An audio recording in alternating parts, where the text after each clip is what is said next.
Thank you, Dan, and it's a pleasure to be here. Thank you for inviting me for this very exciting workshop. It is an honor to be here and talk about some of the work we've done over the years with my collaborators that you see listed here: Burke, Altin, Jeremy Crowley, David Coy, and Natalie Rizzo, Brendan Short, and Yegeta Saleke.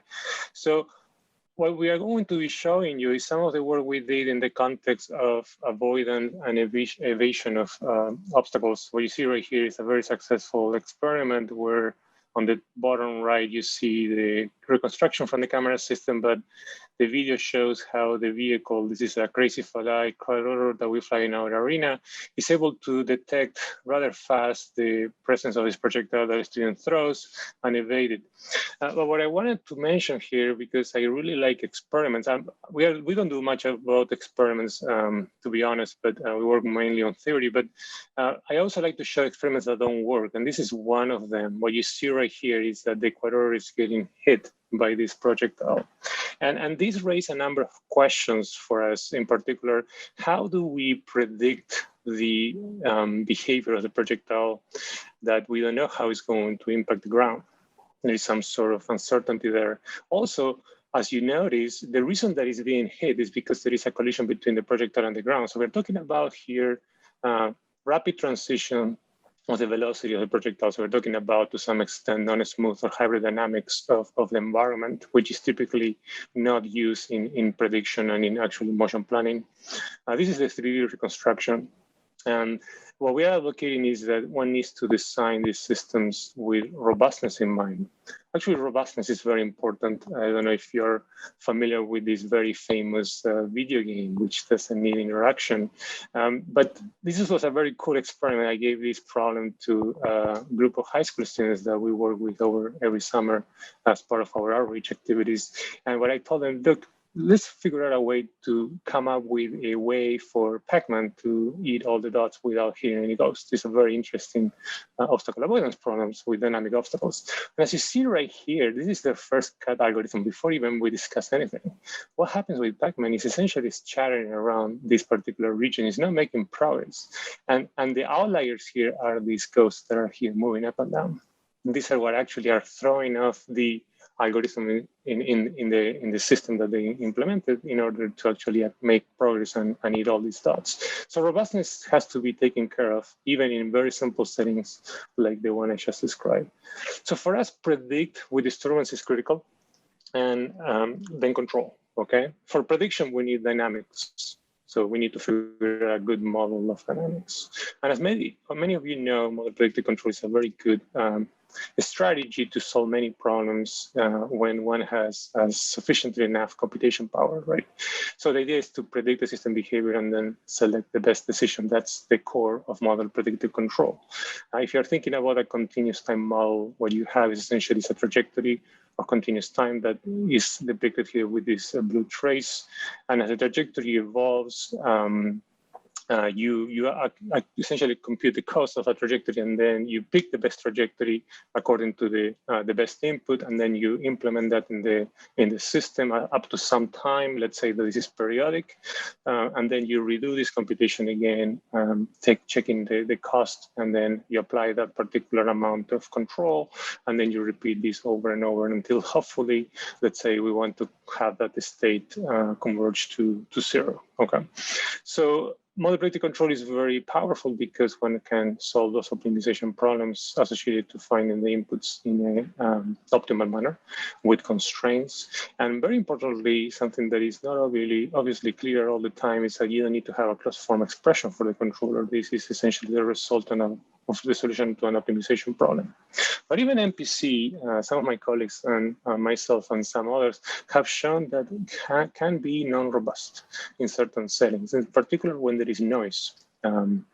The reason is that the so-called value function, I'll talk a little bit about later, the value function might not be a smooth function when you have constraints. And there is a very canonical problem that we explored in the past, and it's very related to what we are seeing right here, which is the problem where you have a vehicle, let's say, that is initialized somewhere here, and you have a target point that is initialized or designed to be somewhere here, just the origin in the planar space. And then there are obstacles. And let's say there is this this little obstacle here. But that obstacle is really playing against you. Essentially what happens is, if this is the initial position of the obstacle, and this is your initial position as a vehicle, and you want to go here, then one possibility is to make a move to this direction, to the right, and then go around this way towards the target, avoiding the obstacle. But what happens here is that the obstacle is very smart, or the noise in the obstacle measurements, if you will, is very smart. And as soon as you move to the right, the obstacle moves to the right as well. So when that happens, what happens is that the control algorithm will essentially make up its mind and go back around, and then keep chattering around this environment, this region, away from the target, and will never essentially reach the target. And that's one of the issues of what I was saying is the lack of robustness. And that lack of robustness can be shown to be there, even though the noise may be very, very small. Okay, it has to be with the right sign. So it has to be adversarial noise. So what we set up for is to build a framework that builds from previous results and tries to figure out ways to solve problems with robustness from the design stage. And here are some of the main elements you see on the left. Sets. So we're going to be looking at propagation of sets rather than propagation of points, as we typically do for control. We define the state space as a point in a state space, typically Rn. We're going to also have transitions. So this is a canonical hybrid system right here, where you have transitions between states. In this case, the velocity is approximated as a very rapidly changing quantity every time that there is an impact. So there is these switches. And then there is transitions between sets. So in other words, instead of looking at a point like the dot here to another point right here, I'm going to be looking at transitions between sets of points that are not necessarily balls or very strict force shapes. It can be any shape, right? It can be non-convex. We will pay the price on computation, of course, if it's not convex, but the idea is to transition between sets to sets, okay? So that's the essence. And we built, as I said, from much work in literature, work on tube MPC, set-based consensus, adaptive control, and learning, and some of those articles are here. By no means these are exhaustive list of references, but it's a very important set of references. However, what we have seen in the literature is that optimization is typically done over a particular feature of a set, like for instance, the center of the set or some corner point of the set rather than the entire set itself. So what we would like to do is to figure out ways to do optimization over the entire set, okay? And tube MPC is one way to go about this. However, the tube MPC uses a point and then inflates the point with a ball and then propagates that particular ball over time. But most of the computations are done over the centroid of the tube that defines tube MPC. Okay, so that's the unique difference between what we're trying to do and what is in the literature. So over the years, we've been doing building this framework. And I will show you some of the initial results and the building blocks, and then tell you a little bit about one of the applications that we found interested in. And this is essentially the idea of the talk. So rather than optimizing over a sequence of points, we're going to be optimizing over a sequence of sets.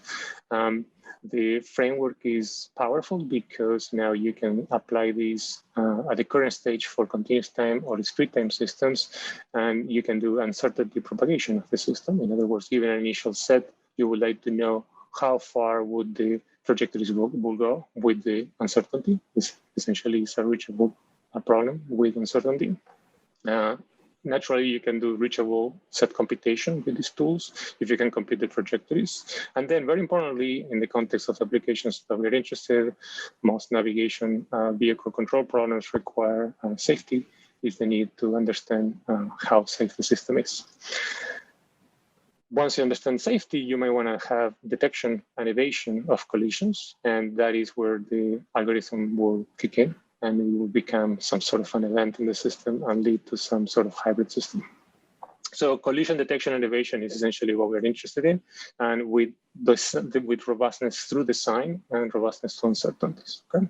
So how do we go about this? Have a very elementary explanation of what we're trying to do. So set yourself in the context of discrete time systems. So essentially, a discrete time system can be seen as a sequence of points, which are the state values. And let's consider for a second that we don't have control inputs. So let's just consider the nominal, let's say, closed loop system in discrete time of your closed loop vehicle system. And let's assume that there are some disturbances, and those disturbances are things that I cannot control, okay? So there are just exogenous disturbances. So my state would be, when I create a trajectory or a solution to the system, I will have a sequence of states from x0 to x1, x2, and so on. So xj will be the general element of the sequence of the states. And there is a disturbance that, again, as I said, I might not know very much, maybe just a bound, okay? Now, what do we mean by sets propagation? So what we mean is that, first of all, in the control problem that leads to this closed loop system, we might have only a measurement of the state that is in some range of the true state. Okay, so let's say that the true state is x sub j, and there is some noise associated to that, which maybe I know about. All I measure is this x hat j. Okay, so that's my measurement, and this could be as well a ball, but it could be something much more general. So my transition essentially is not from xj, is from an xj hat, which is essentially nearby, hopefully, my desire, my true state of the system. Okay? So what happens here is that I have this x hat j that essentially says that there is some area, which I will call it capital V, is a set, where the true state is, but I don't know where that is, right? Okay, so I can rewrite my original system as xj. I can replace xj by x hat j plus v, because I don't know exactly where that is. And I can say as well that I have that the disturbance belongs to some set capital W.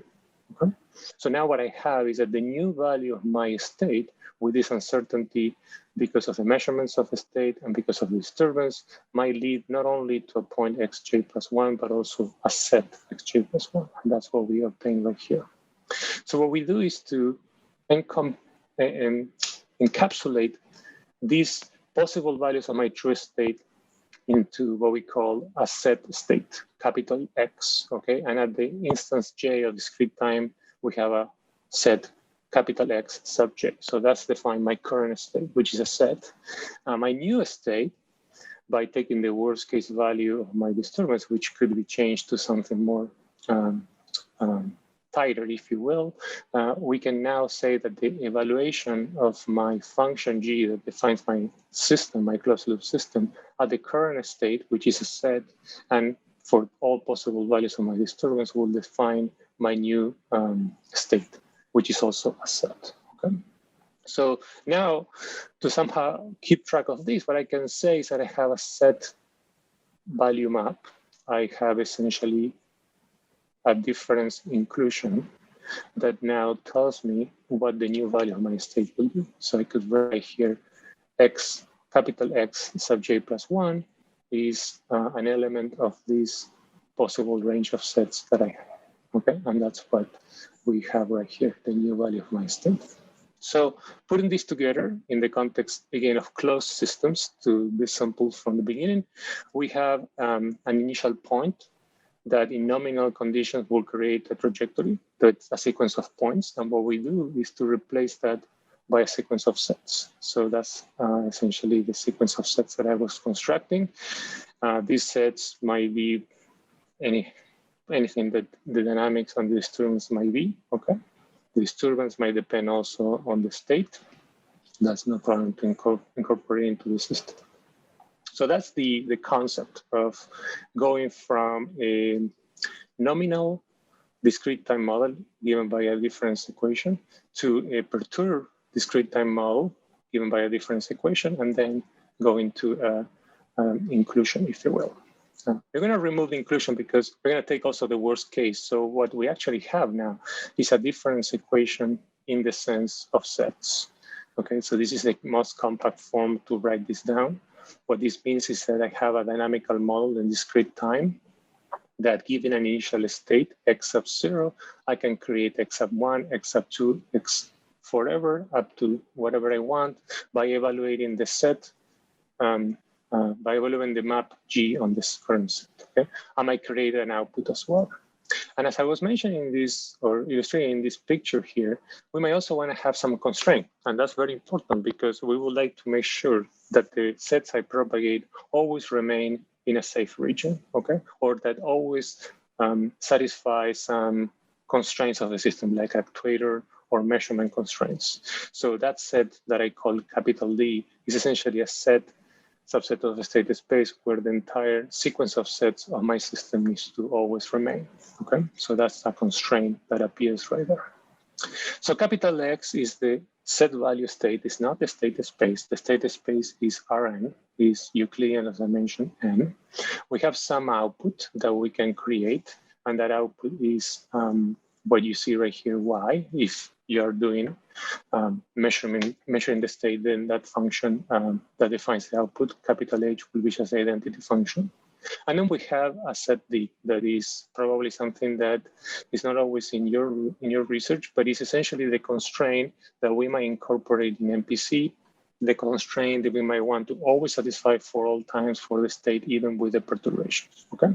So due to the set valueness of the trajectories of solutions to the system, we refer to these systems as set dynamical systems, okay?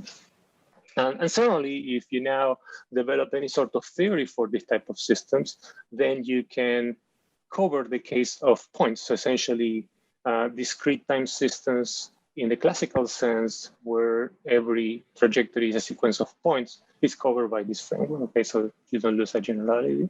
But very importantly, now you can say something about how this sequence of sets will evolve over time, not only numerically, but more interestingly, how can you characterize where the sequence of sets now might converge, if it converges at all, as time gets larger and larger in the context of, let's say, a Lyapunov stability. Okay, so we're going to get to that in a second. But in order to start thinking about those concepts, one needs to define formally certain objects, and I will do that right now. One of the objects that we need to define is what do we mean by a solution or trajectory. I've been talking about solution and trajectory interchangeably. From now on, I will focus on solution. As you all know, given an initial value problem in continuous time or discrete time, you are given a dynamical system, which essentially corresponds to a right-hand side. In this case, this is set value map G.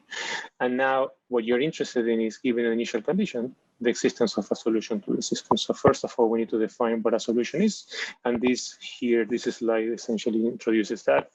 Given an initial state x sub 0, which is for time equals 0, we can essentially define a solution as a sequence of sets x sub j from j0 to some capital J. That capital J could be infinity, okay, if you have a infinite run for the system.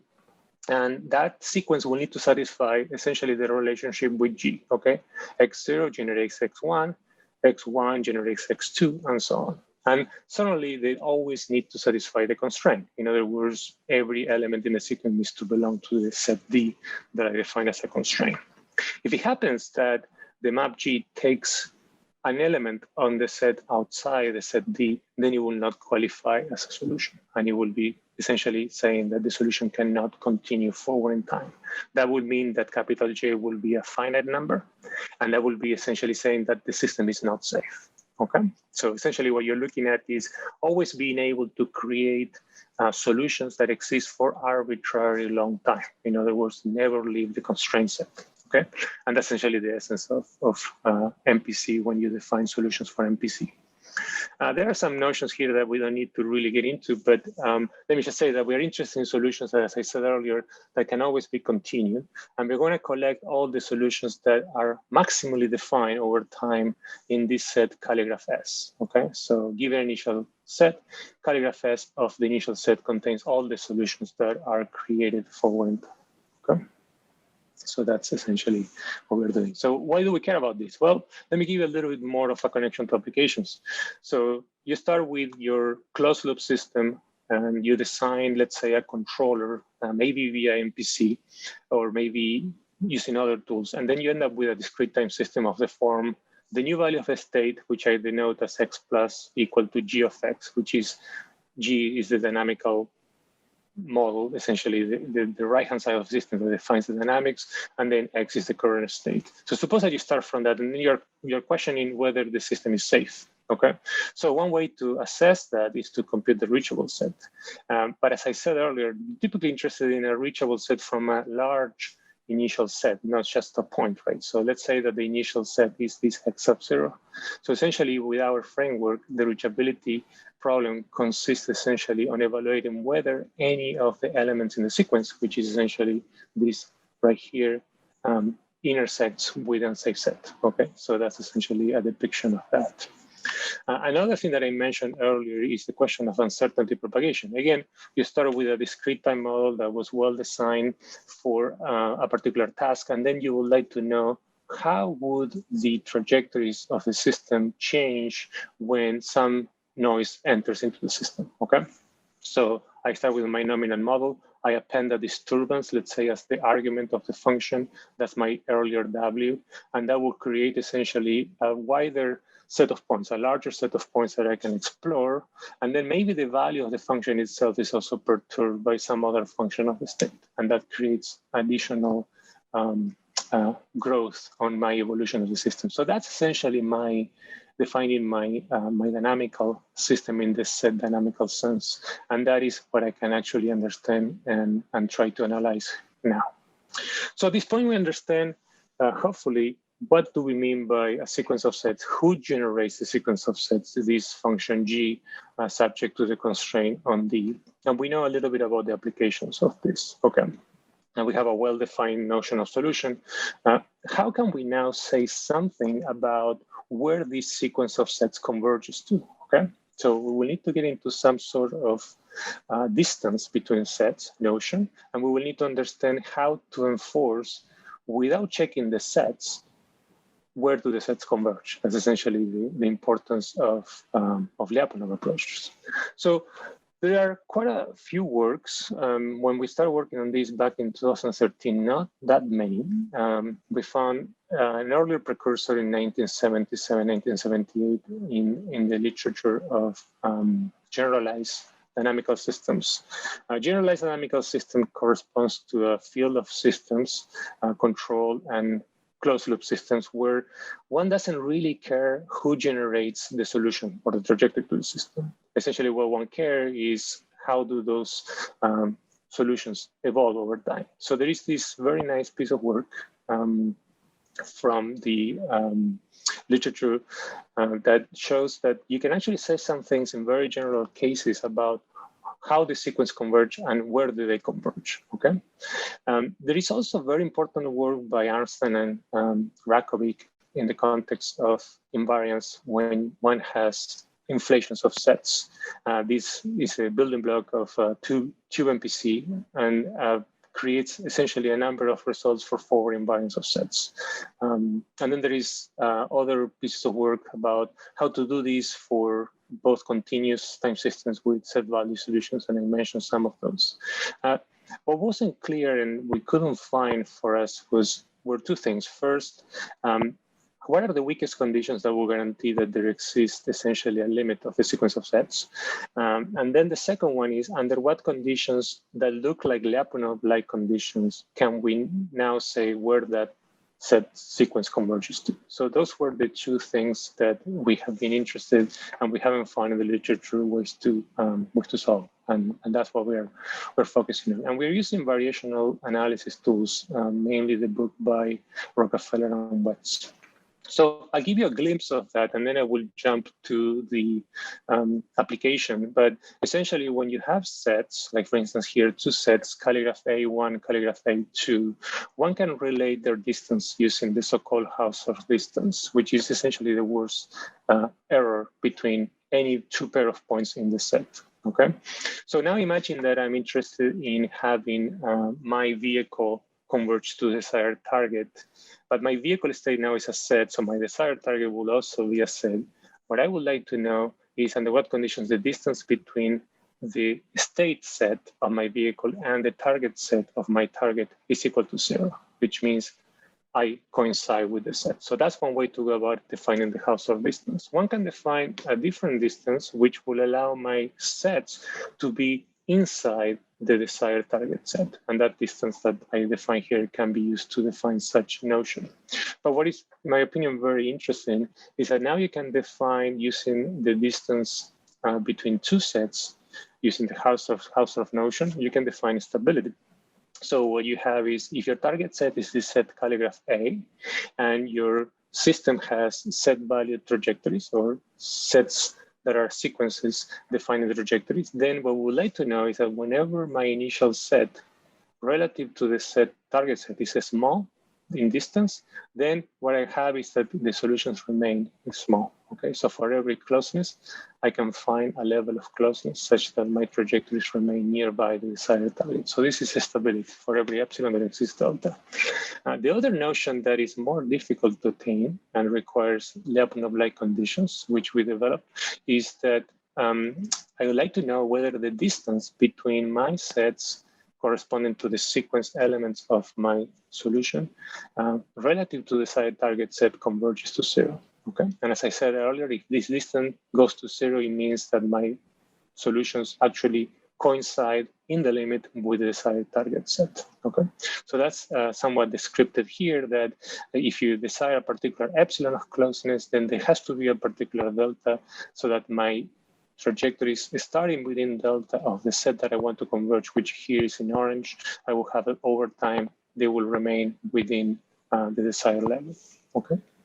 So for that work to actually materialize, we need some basic conditions, what we call basic assumptions or standing assumptions. And we need to have that this map and this set are satisfying continuity type properties and closeness type properties. Essentially what this slide says is that in order to have a reasonable dependence with respect to initial conditions, we need to make sure that the set V, which is a constraint, is a closed set subset of a state space. Essentially, we have that the boundary of the set that defines a constraint is also part of the set, okay?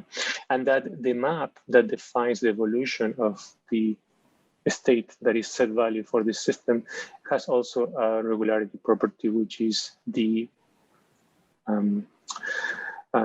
version of continuity or weak continuity or upper semi-continuity for a single value map extended to the set value map. Okay. So essentially what this is saying is that the function G is well behaved nearby points where you have discontinuities. So with those two conditions, what we can prove is the following semi-group property. And many times we don't worry about semi-group properties because we're working on systems that have been well studied, and if the right-hand side of the system is continuous, both for continuous time or discrete time systems, these properties for free.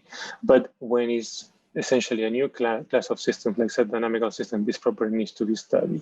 The first property V1 states that essentially, if you take a solution and you truncate it, then the tail of that truncation is also a solution to the system. And then the second property, which is the more interesting one, it says that if you start from a set and you have a sequence of sets that converges to the set in the right notion, then what happens is that from that sequence of initial sets, you can build a sequence of solutions that has the property that converges in the subsequence form to a new solution to the system. In other words, for every sequence of solution to the system, there exists a subsequence that converges to a solution to the system. In other words, when you add perturbations to the system and you create this subsequence, then when the perturbation goes to zero, you will recover a solution to the system, which is essentially instrumental in all sorts of results for robustness and Lyapunov stability. So I have a short proof for that, which I'm going to skip. But one thing that I wanted to mention is that the way that we can prove this property is by using the following building block, and then the proof actually follows using the standard proof for the case of points. what we have here as a main difference, as you know, is that our solutions are given by sequence of sets. So the question is, under what conditions a sequence of sets converges or diverges? So that's the key thing, okay? And that result is in the book by Rockefeller and Wett on variational analysis that I mentioned. It's a very interesting result. Chapter 5 gives you a very nice introduction to sets and set value maps, which I strongly recommend. But the idea is that if you have a sequence of non-empty sets, okay, what happens is that that sequence of non-empty set either blows up, in other words, escapes to the horizon, or it has a subsequent that converges, okay? That's the key thing. And in that chapter also, you can find that you can define limit in the inf and in the subsense for sets in the same way that one defines it for points, sequence of points, okay? So with that being said, and under those conditions, we can actually now establish conditions based on Lyapunov-like functions that will guarantee that my sequence of sets converges somewhere, okay? So this is essentially Lyapunov theorem for discrete time systems extended to the case of set dynamical systems. And what is kind of, in my opinion, very important here is that we are checking these Lyapunov conditions in terms of points, not of sets. But the consequence of this result is that we get a property of sets, okay? So essentially, if we want to have convergence to some set calligraph M, we need to make sure that my function V does not increase every time I iterate on my system. So this is essentially the iteration on the set that I would like to establish convergence. And then whenever I'm outside the set where I want to converge, I better decrease, right? My Lyapunov function needs to decrease in value. Think about this as an energy function. And so we need a gamma that is less than 1, okay? And it's positive. So with that being said, what we can prove is that the sub-level sets of this function, or the sub-level sets level, is defined by the maximum of the Lyapunov function on the solution set will have the convergence property that we want in the condition that the solution exists for arbitrarily long time. Otherwise, we will not even have a limit. So we can characterize via sub-level sets the convergence to sets that makes, to some extent, indicates to some extent that the Lyapunov function that we find needs to play nicely with the target set. Okay, think about this calligraph A set that we are looking at.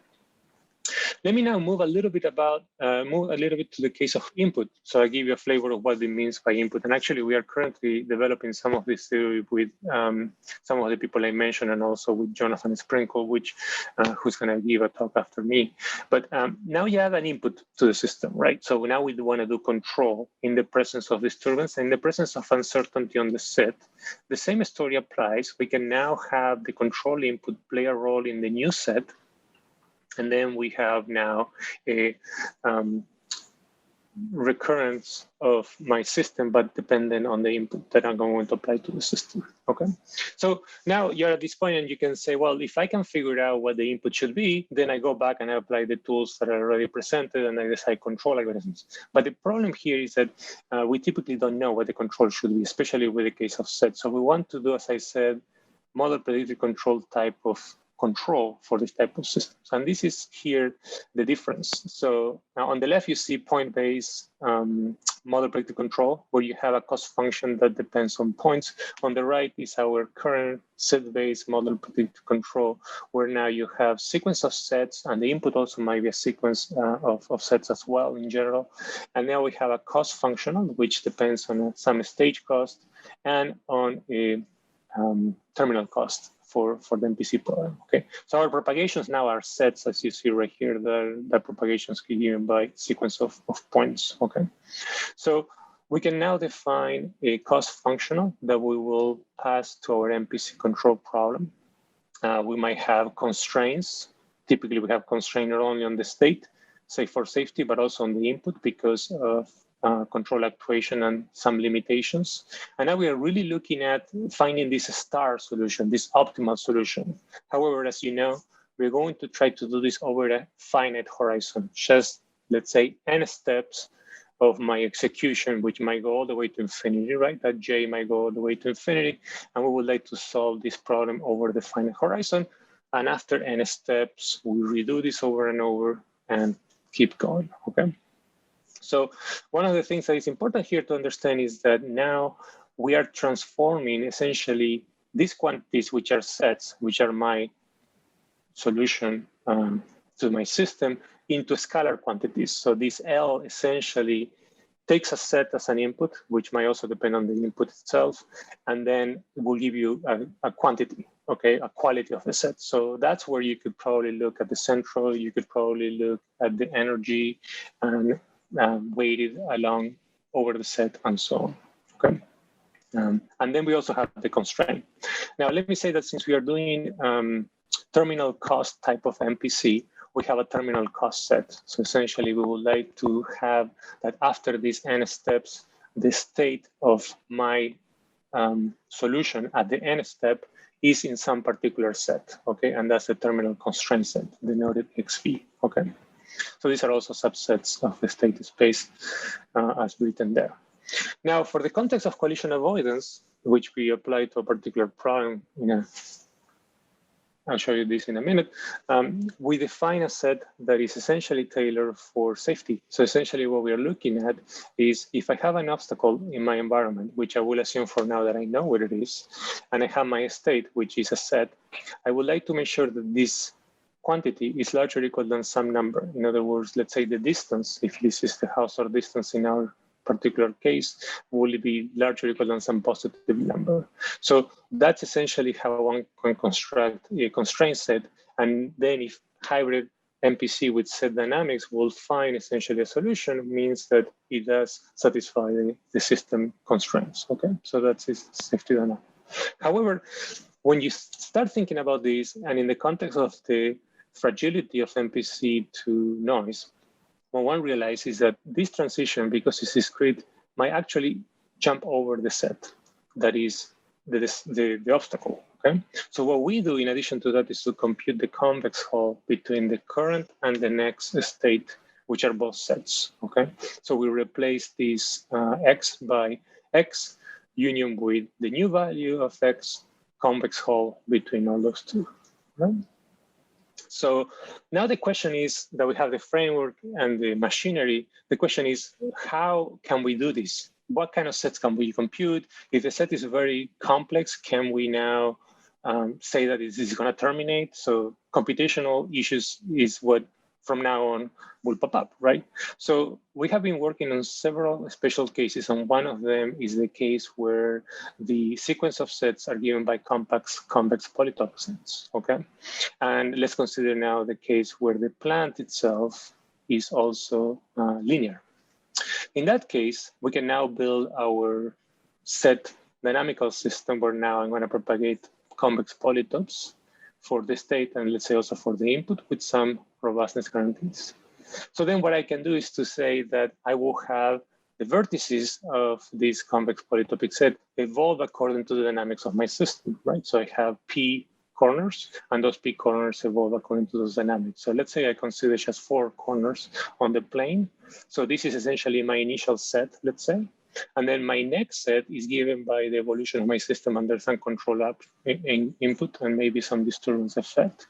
And that creates the new state. So essentially, this is my X and X plus. And there is a convex hull between those two, as you see right there. So that's essentially what we are trying to guarantee that doesn't hit the obstacle, okay? And that is computable. So under what conditions is that computable? Well, there are a number of cases that is computable. We look at different kind of costs. So for instance, the cost functional, looking as for the vehicle problem that I'm going to show you, looking like an AQR problem is essentially a good way to go. Essentially what you look at is that is your target set, you're looking at the distance to the target set, okay? And then the stage cost and the terminal cost can also be the similar error, but point-wise, okay? So those are essentially the elements, and then we apply it to a case study, which I will show you the results in a minute. The idea is that we have a ground vehicle that is given by a dynamical model corresponding to the so-called Dubin's model. And then what we can do is, since this model is well-defined and we can discretize it perfectly, we can define an exact discretization of this model that you see right here. We have 2 inputs, the forward velocity and the turn angle. And that's what you end up with, the discretization of the model. Now, you could apply MPC to this, to the centroid. What we do is to move away from that approach, and we define essentially to start a box that defines my vehicle. So 4 vertices, and I have essentially, to some extent, I have 4 Lubin's vehicles, 1 on each vertex, okay? We can, since the horizontal and vertical motion dynamics or kinematics are decoupled, we can reduce the dimension of this system and then apply the set-based MPC approach to this problem using the constraint that I mentioned earlier, and essentially distance to the target, which is essentially defining the stage cost and the terminal constraints. So notice that we don't put any penalizing term on the obstacle. The penalizing term to some extent is in the constraint of the system. That's also another variation of doing soft or hard constraints. So we do hard constraints in this problem. And the terminal constraint set is not essentially something we insist on, it's any set, so there is no constraint right there. So what you see right here, and I'm almost done with my presentation, is you see the dynamic obstacles moving around. So those are the dark blue initially sets, and our MPC approach from the star all the way to the asterisk, which is our target set, evolving over time. So the optimization occurs on these sets, and we are avoiding trajectories as you expect. If you were to solve this problem in a brute force, not using optimization, essentially what you do is you solve for one particular input, and then you notice, okay, this is not gonna work, and that's a situation where there's about to be a crash. Then you change your input, and then you realize the same, that input doesn't work until you find the right input to solve the problem. Certainly, this is not how we solve it. We solve it in a parameterized way, but that is essentially the essence of the control algorithm. And as you see right here, for this static obstacle in this case, we had always convergence. But for us, it was an exercise on computing. And the question for us has been, after this exercise was done, is, can we really do this in real time? In other words, can we compute this much with 4 vertices? So we set up in the same camera system where we use for the crazy flag, we set up a stage to actually validate this system. And this is essentially the numerical validation. But what we can actually show is that the vehicle actually performs its trajectory. It doesn't jitter. It moves smoothly. There is no computational burden that we were able to identify. And actually, we were able to plot the computational cost associated with this approach. And as you see here, it's in the range of 100 milliseconds, which is pretty good for this type of vehicle applications. And again, this is essentially very low cost computing. All the computing is happening in a computer that is next to the system, and nothing happens on board. But again, it's not optimized, and certainly there is room for improvement. But essentially a sanity check that this approach is computationally implementable.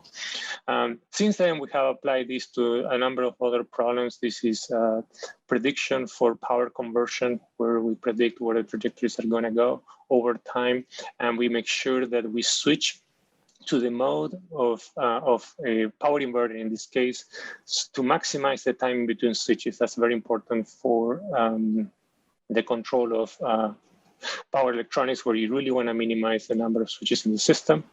Robotic manipulation with multiple contacts is also another application that we are applying this, where we want to predict when the contact should occur so that the unstable aerodynamics of the system do not really get excited. We've been doing some of this also in the context of other games. So this is the problem of planning trajectories for the so-called what is the name of this little let me say it again. Okay, this little Flappy Bird, right? Flappy Bird is trying to find its way home, and the idea is to avoid all these pipes.